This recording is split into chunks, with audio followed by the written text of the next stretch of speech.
Hi coaches, and welcome to CourtTag. I am going to show you how to do your set of data, your first entries, getting started. So I've erased my current database, so I'm starting off with a completely empty version of CourtTag, just like you will, unless you download the samples. But let me grab the program, the app, and get it going. There you go. So you can see right now, I got nothing in there, right? No teams, no players, no games. So let's get that put together there. What I'll do then is I'll open a browser and I'll go to courttag.net and I'll download some samples. Now you can actually use your own game sheets, you can actually use your own information, your own games, but I'm going to grab the samples I've put together for other coaches to play with. And here's a sample video and a game sheet, so I'm going to click on those and I'm going to download those. And I'm going to put them into my documents, CourtTag, and I'll put that in my main drive. Alright, should just take a quick second. Download those two files.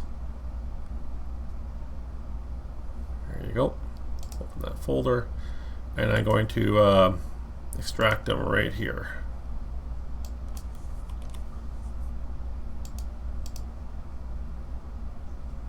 There you go. So there's my new folder. I have a sample game video, so I'll double click that real quick on my default player. There's a sample video. Okay, we'll play that in CourtTag later. And there's a sample game sheet. There you go. And we'll look at that again in CourtTag later. But just so you know, that's where I dropped them, and that's where you can download them from. It's right from the CourtTag site. Okay. Back that off. So now that we have our data, let's start adding some teams. So I'm going to open my game sheet there. I'll grab my data here. Game sheet. Okay, I'm going to make it a little smaller so I can see it at the same time. Alrighty. Okay, so here I'm going to put my first team in, which will be my team. And let's see here. See the names there? There's Matthew. So I'm going to add my team. It's very straightforward. My team is LCBA Gruber. In our league, they put the coach's last name plus the association name, Leduc County Basketball Association Gruber. And then season, I don't have any seasons. Season is used to help differentiate between, let's say, your fall team, your spring team, your summer team. If you want to differentiate the information and the other teams you're playing against, it's a really good idea. So on this one, I know this was my 2025-26 fall-winter season. So once I hit save, there we go. It shows the team, the season, the team, games played, wins, losses, ties, points per game, opponents' points per game, and last game. And then this season here, seeing as there's only one season, right? And it's just the last one you entered. So that's how you do a team. Now I got my team in there. Let's do the next team. So let's get the opponent's team in there too, because we'll add them as well.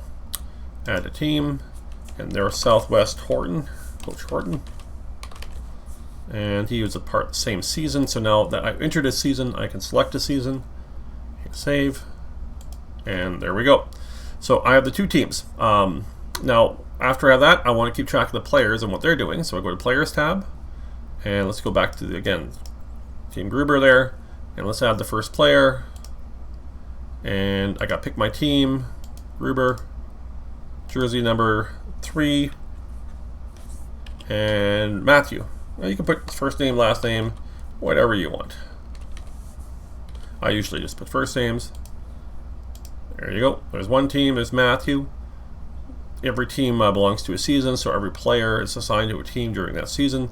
Games played, points per game, last played. Again, nothing there because they haven't played yet, or we haven't recorded any games yet. So let's add another player. Again, second team. This time I want player 6.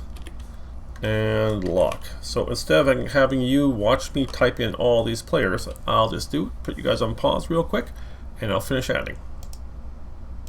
Alrighty, that was quick. See, I got all the players listed here. So all my roster from 3 to 87 is on this team. Now, what I highly recommend everyone do is also put the opponent's roster on there. Now you can see they're not sorted here.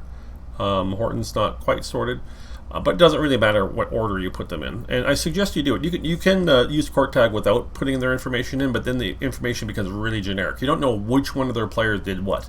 And when you're doing the tagging events later on, it really makes no difference whether you're picking a player or not. But if you pick a player, you'll know about that information about that player, and that might be useful if you play them again. You can see which player had the most, shots on you, or which one likes to take a lot of shots but doesn't hit anything. It's good to have good statistics, and it doesn't cost you any more time outside of entering them once into the roster. You don't have to do this for every game. You just do this once per team that you play. So let me add, for example, on Horton's team here. So instead of my team, I'm going to pick Southwest Horton, and I'm going to put jersey number 9, and that's all I actually have to do. But if I want to put in his name, I like putting in the names because I kind of, after you watch a whole game, you kind of get to know which player is, and sometimes it's easier to look at their name than their jersey number. There you go. So there's Austin added. So again, I'm going to add another player here. Again, I'm going to pick Horton. Again, you don't have to do it in numerical order. It'll sort it out as it goes along. And then I'll go put Blake here. And then another one. Let's see here. Player number Horton again. And let's see here. This should be Colton, number 8. Colton. Save. Okay, see how Colton's sorted properly by number, right? So I'm going to continue doing that. I'm going to pause the video here, the recording, and I'll put everybody in, but I suggest you do that as well. Hold on. Alrighty, so here we go. I got all players from both teams. So what you can do is actually, once the teams are entered, see if I can refresh this. I can actually sort by team here. You can see the Hortons all the way there, and then Gruber all the way there as well. And then you can see on the team list, so there's my game sheet. So the teams are done. Both teams are in, and you do that once every time you play them. And if you have to add a player later on, like if there's somebody missing on this roster, you can add them later on too. So there we go. There's my teams. There's my players. Now I'm ready to go put the game information in. So for my games, let's grab here. I'm going to go back to my game sheet. So this is a U13 boys. Oops, wrong place. Hold on. There we go. Oh, I think I clicked on the wrong thing. Let me grab it. Game sheet again. There we go. Hold on. So there's my game sheet. There's my CourtTag. So I have a game here. I'm going to add a game. And the reason I was trying to get that all together is I wanted to give it a name. So I know this was my playoff game 2. So that's how I name things, or sometimes I'll go round 1, game 2, or game 3, depending on what you want to give it, but give it something unique. Could be the name, the date, but on this one we played on February 17th, so I'll go back to February 17th, pretty recent from the time I created CourtTag. Game location was at Legacy 3, and once you enter in locations, it'll remember it. So once I enter this once, you'll remember that location. It's good for when you're trying to recall games in the future, if you're trying to remember where did I play that or when. We play quarters out here, but you can also set halves or periods. The home team on this one was my team. Right here, the home team was Gruber, so I'll pick Gruber. The guest team was Horton. There we go. And then from here, once you have your team roster, you assign it to the game roster. So in this case, I know everybody that I signed here was there that game, and everybody on that game sheet were also at that game. Boom, there we go. And the reason we do that is if you want to keep track of the statistics per game, if you put the player to this side, they assume that they play the game. If they didn't play a game, like Henry didn't play that game, I take them off, right? Put it back on, then I know they've played the game.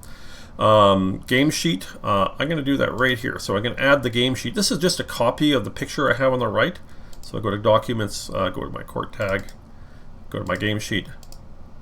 There you go. This is a quick little game sheet thing. Now what I like to do is it shows it kind of reduced here, but as soon as I go grayscale, you can see it enlarges it. I can boost the contrast so it's a little bit more legible. I can even trim the borders a bit so it makes it larger, and then hit save.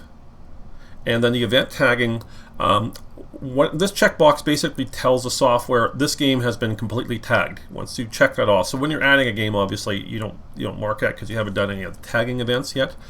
But after you're done, you can either come to the game editor and check on this. There's also a right-click menu. But for right now, let me just leave it off.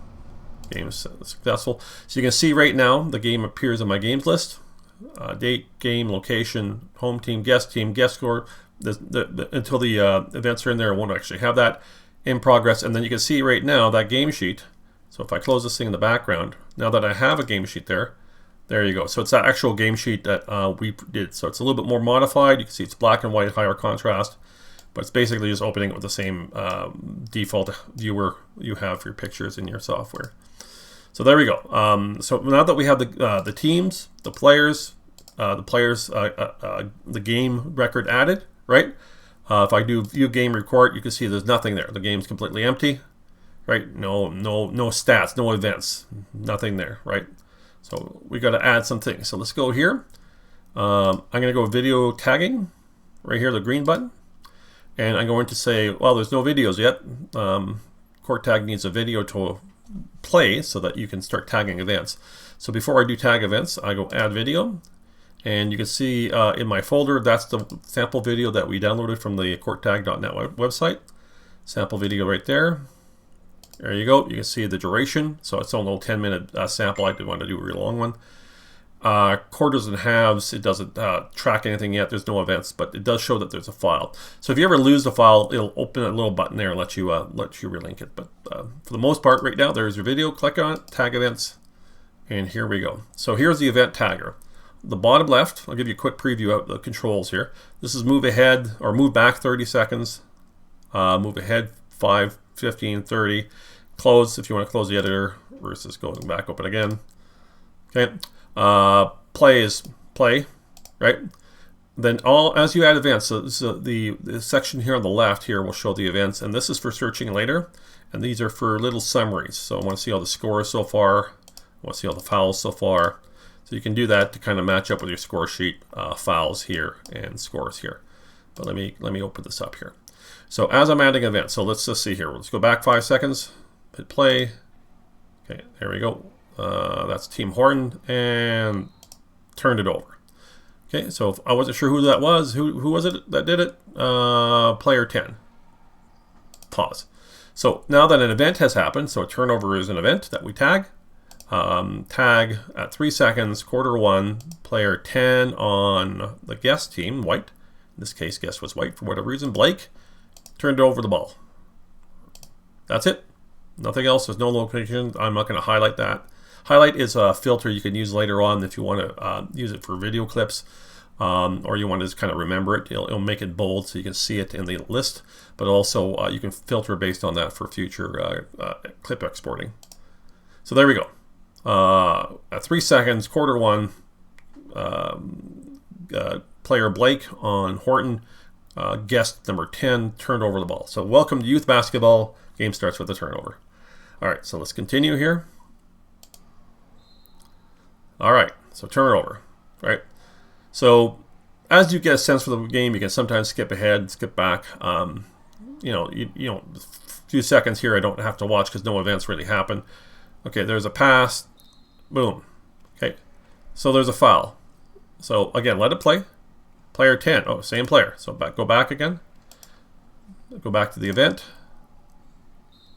Hand went up. So again, player 10 who just turned over the ball just decided to do a personal foul.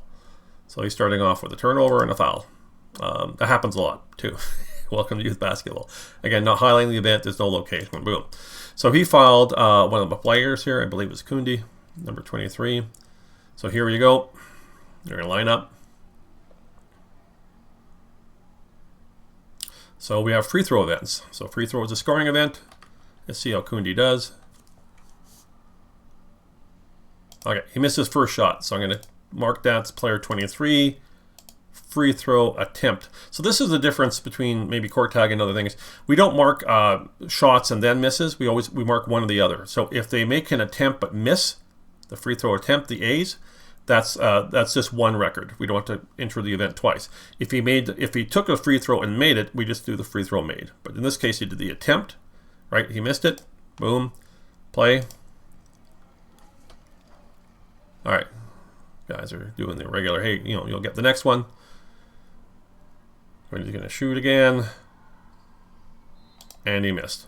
Okay, so I'm going to tag that as well. Same guy. Kundi.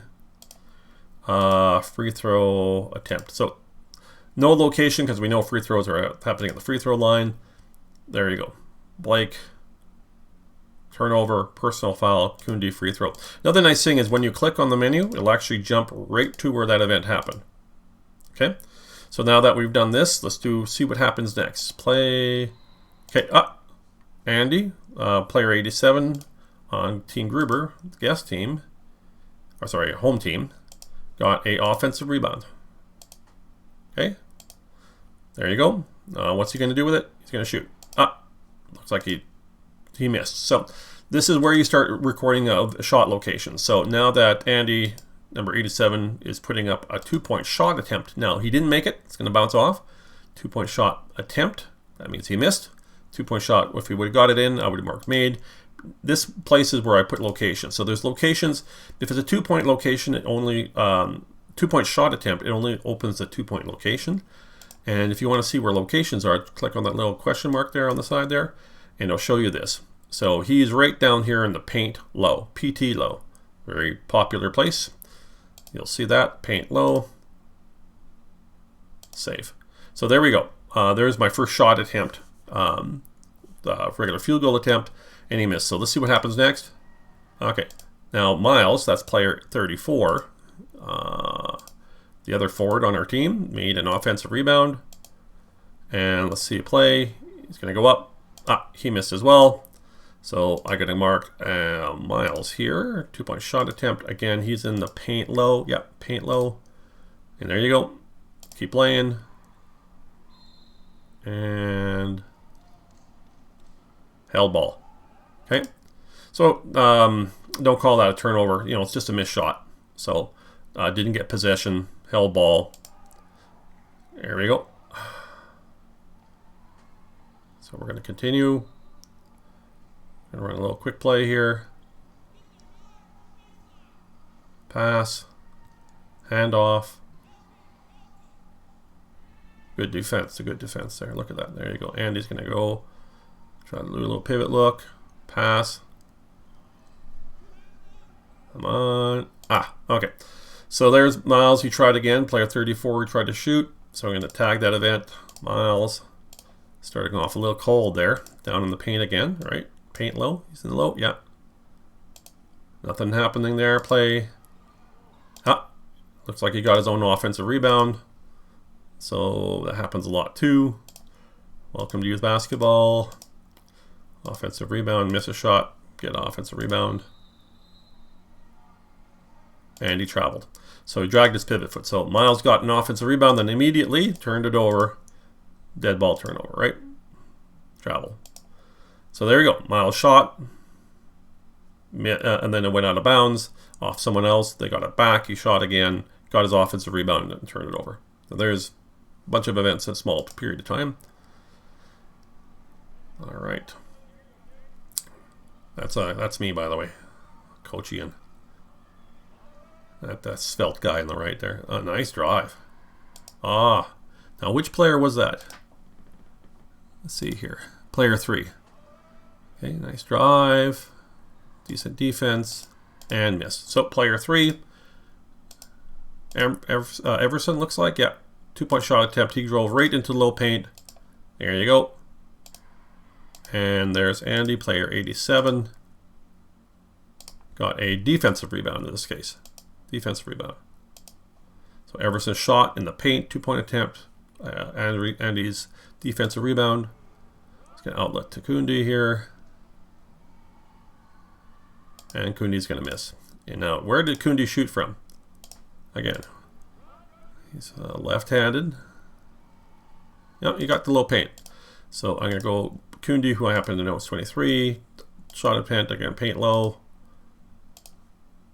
And what happens next? Well, what usually happens is Miles or Andy get a rebound. We're a pretty good offensive rebounding team. That was Miles, I believe. Got an offensive rebound.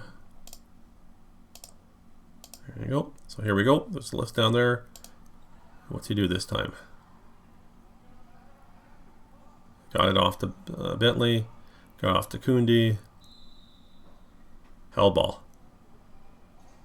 So what happened there? Well, held ball, turnover, right? So forced a turnover. So I'm going to go back a bit here.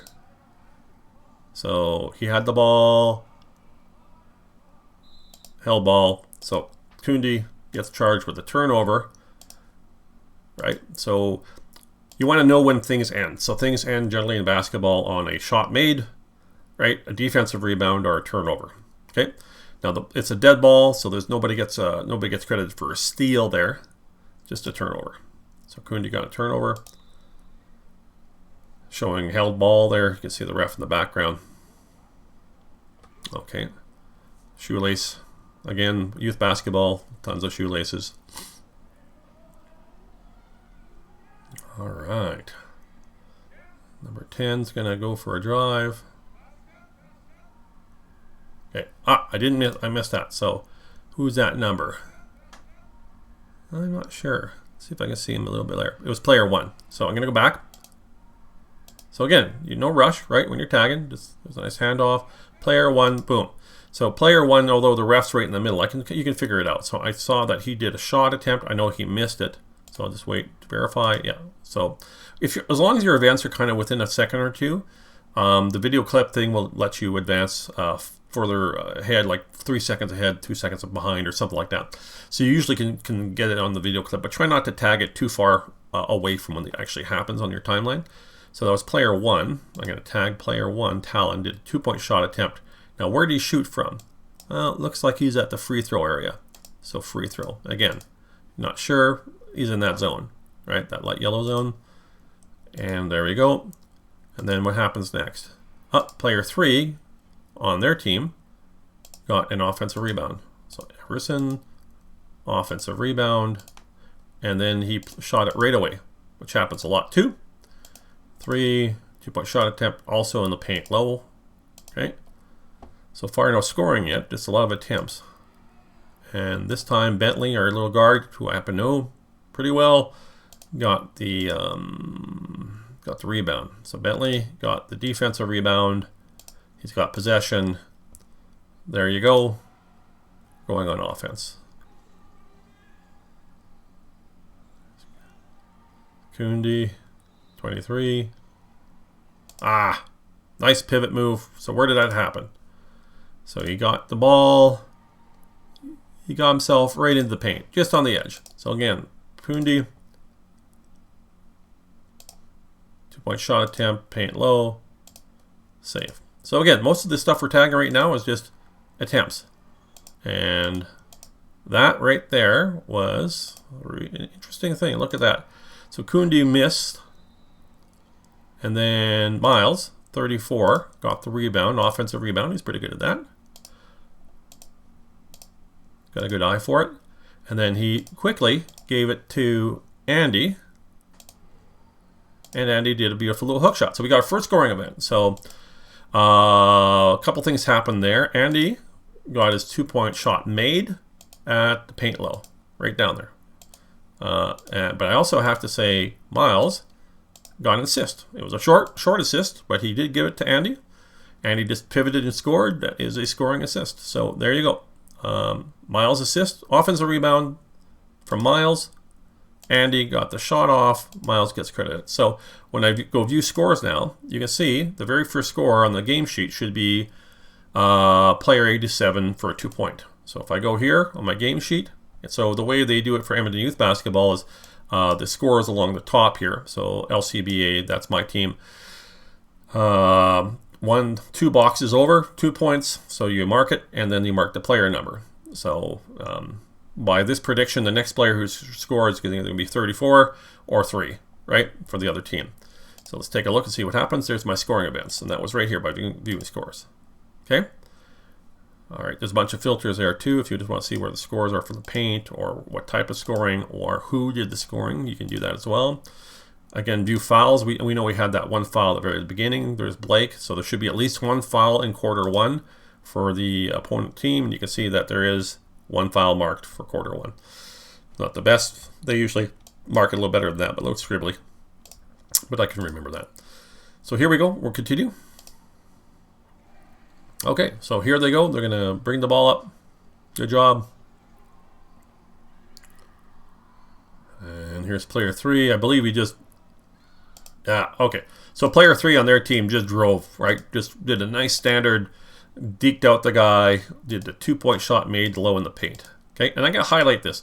Now, as the coach of the black team, I want to show, hey guys, we didn't do very good ball defense here. So I want to show the highlight, not as a highlight per se, but something I want to flag later and say whoever was on ball, whoever was on help didn't help very much against this. So it's a good example.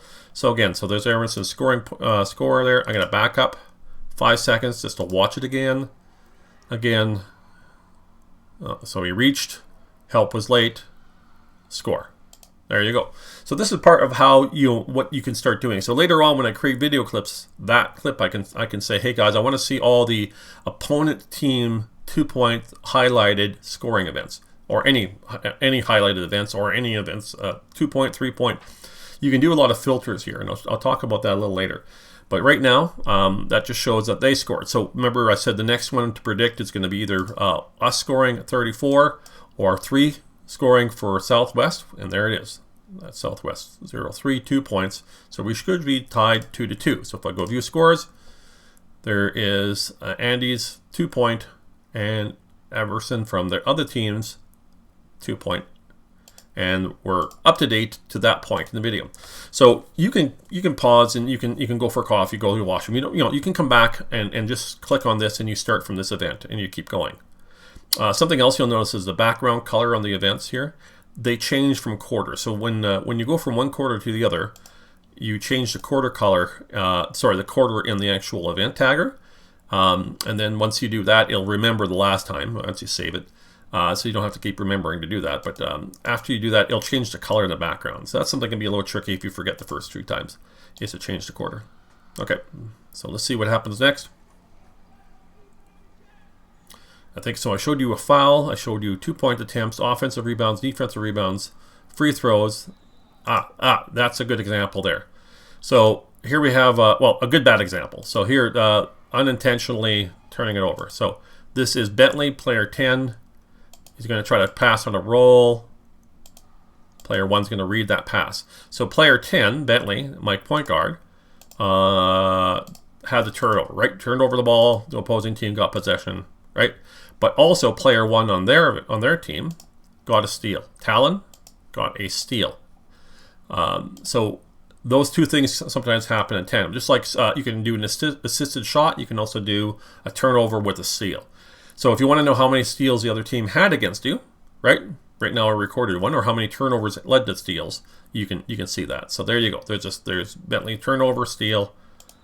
That's on a pick and roll. Probably should have got more separation. Here's player 1. He's going for it. Good recovery. And nothing happened there. So nobody shot he didn't get the shot off. It was just deflected out. Okay. Now, I don't have deflections in CourtTag. I didn't track that because I figured there's enough events to track as it is. You're going to be probably 300, 400 events by the time you're done. A full 1-hour game video if you track everything on both teams.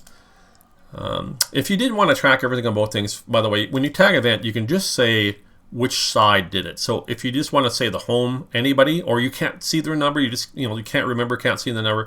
If it's just a home player or a guest player, you just tag it that way, and you don't actually have to have a player tagged. But then the stats for the game will be accurate, but the stats for the players will be missing that player's event. So if it's something to keep in mind. Okay, keep playing here. Again, nothing happened there. No change to possession. No shots. No blocks. So let's pause it. Sorry. Let the video play through. There. So what happened was I have to figure out who turned it over. I think it was player 3 is inbounding the ball. Yeah, player 3 is inbounding the ball. So he has the ball, and he turned it over. So here we have it again. Player 3 turned over the ball. And then player, this was Miles, I believe, 34, stole the ball. That happens a lot too, by the way. You get one team turning over on the steal, and then the other team rushes and turns it over, and we steal it back. Happens a lot in youth basketball. There you go. He's got that, outloading it up. Let's see what happens next. A little bit of action here. Oh, you got in. So Andy, 2-point shot at paint low. Now he's playing high level, but he's actually his first year playing basketball. Not bad for a first year guy. So he got a shot off again, paint low. Got an offensive rebound. Got a missed shot.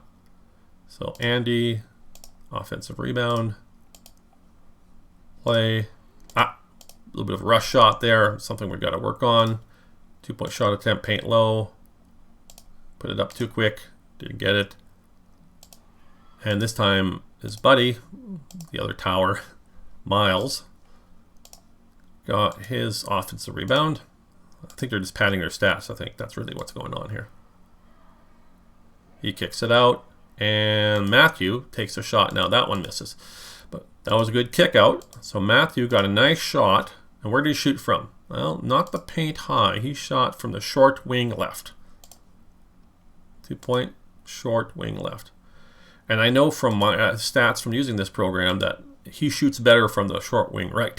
For whatever reason, he shoots higher percentage on this side than he does on that side. But still a good shot, good wide open shot. I want to take as many of those as possible. And there, player 10 got the defensive rebound. 10, defensive rebound. So now that offensive possession is over for us, and White's going on their offensive possession. And here's player 3, good hard drive. Too far. So 2-point shot attempt. Again, he got into paint low, right? Got all the way down there.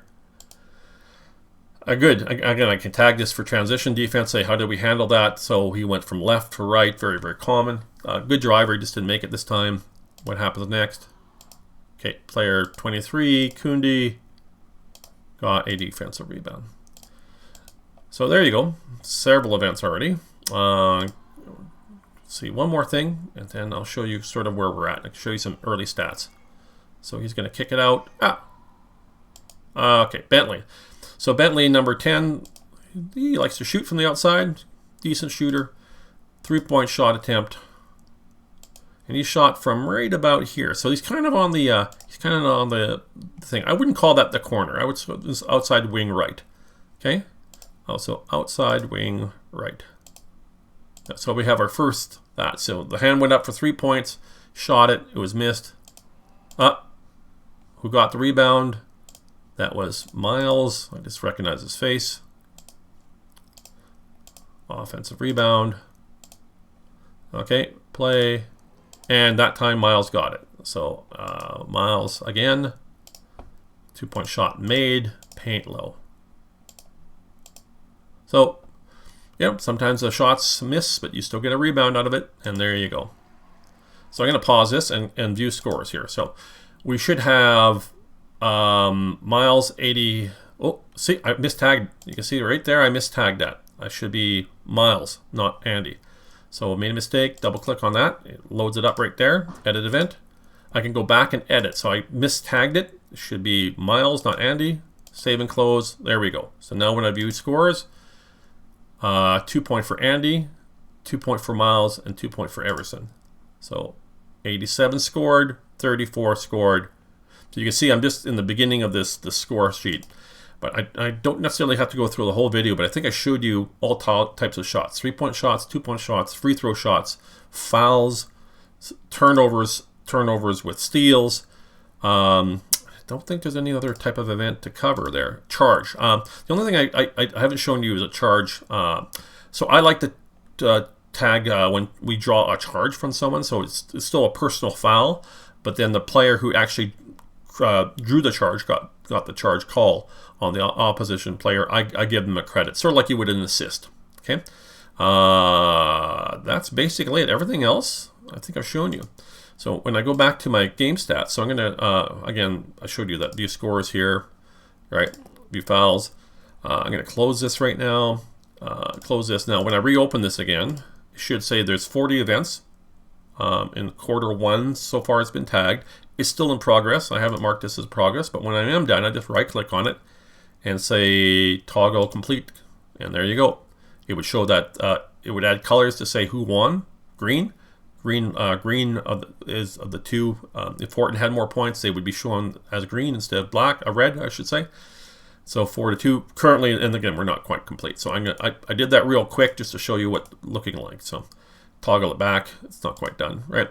I'm still in progress. But if I want to do a game report on this to see where I'm at so far, all right. So Matthew took that 1 shot, missed. Bentley took a 3-point shot, missed.